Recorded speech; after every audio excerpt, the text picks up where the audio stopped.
ये कहानी है एक लव स्टोरी पे। एक गुजराती परिवार होता है जिसमें सबसे ज्यादा बिगड़ा हुआ शरारती लड़का होता है। उसका नाम राम होता है।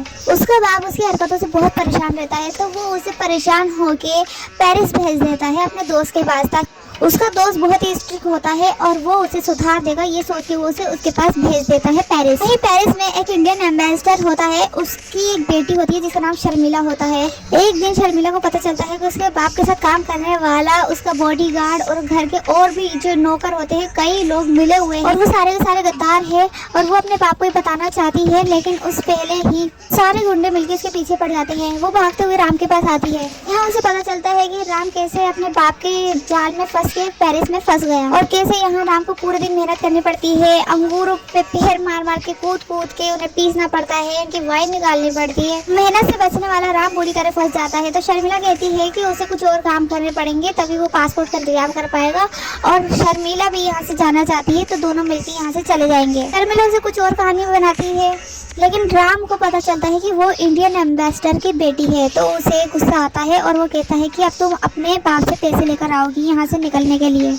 शर्मिला कुछ भी करके उसे पैसे दिलवा देती है जो कि उसके लॉकर में होते हैं। राम पैसे लेकर निकल जाता है, लेकिन शर्मिला उसके साथ नहीं होती और वो कहती है अगर मैं ना मिलूँ तो तुम रुकना मत, चले जाना और समझ लेना कि मैं पकड़ी गई। राम जब इंडिया पहुंचता है तो वहीं शर्मिला आ जाती है और वो कहता है कि तुम तो मेरे साथ फ्लाइट में थी नहीं, तुम यहाँ कैसे आई। तो शर्मिला उसे अपनी पूरी कहानी बताती है कि किस तरह से उसका एक्सीडेंट हो गया था और उसके बाप के साथ काम करने वाले सारे गद्दार थे और कैसे उन्होंने इसे मारने की कोशिश की थी।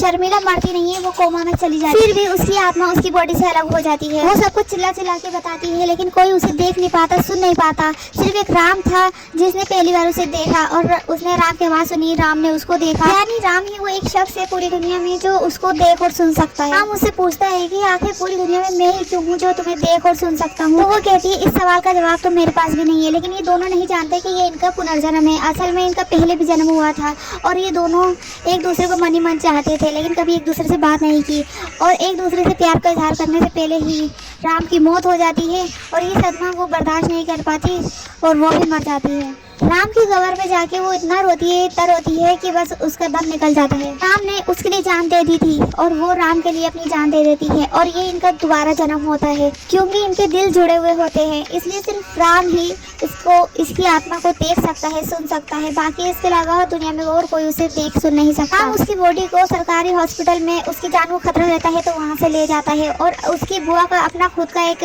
हॉस्पिटल होता है, वहाँ उसे शिफ्ट करा देता है। राम अपने घर भी आ जाता है। घर में राम के साथ उस शर्मिला की आत्मा भी रहती है और वो उससे बातें करता रहता है। वहीं शर्मिला की बॉडी का जब गद्दारों को पता चलता है तो वो उसे ले जाते हैं और राम उसे बचाने में लगा रहता है। इस तरह राम उसे कई बार बचाता है। राम उसके लिए इतने सारे गुंडों से फाइट करता है, बहुत लड़ता है। शर्मिला ने राम से अपने बाप को फोन करवाया था, लेकिन वो फोन उसके जो सिक्योरिटी गार्ड थे जो कि गद्दार थे उन्होंने ही सुन लिया था। इस वजह से वो उसकी बॉडी को भी पूरी तरह से खत्म कर देना चाहते हैं ताकि उसकी जो सांसें चल रही है वो भी न बचे। इस वजह से शर्मिला पे बहुत मुसीबतें आती है और राम ढाल बना रहता है उसके लिए। शर्मिला को कोमा से निकालने के लिए उसे बस एक आखिरी इंजेक्शन लगाना होता है। राम उसके लिए इतनी जद्दोजहद करता है, लेकिन इतने सारे गुंडे उसके पीछे पड़े रहते हैं। राम सबसे फाइट करता है, अपनी जान पे खेल के भी वो शर्मिला को बचा ही लेता है। लेकिन जब शर्मिला को होश आता है तो वो राम को पहचानने से ही इनकार कर देती है क्योंकि उसकी आत्मा उससे मिल रही थी। अब वो पूरी तरह ठीक हो गई है तो उसे पहचान नहीं पाती। वो वापस पेरिस के लिए रवाना हो जाती है अपने बाप के साथ। वहीं शर्मिला के डैड की गाड़ी रास्ते में खराब होती है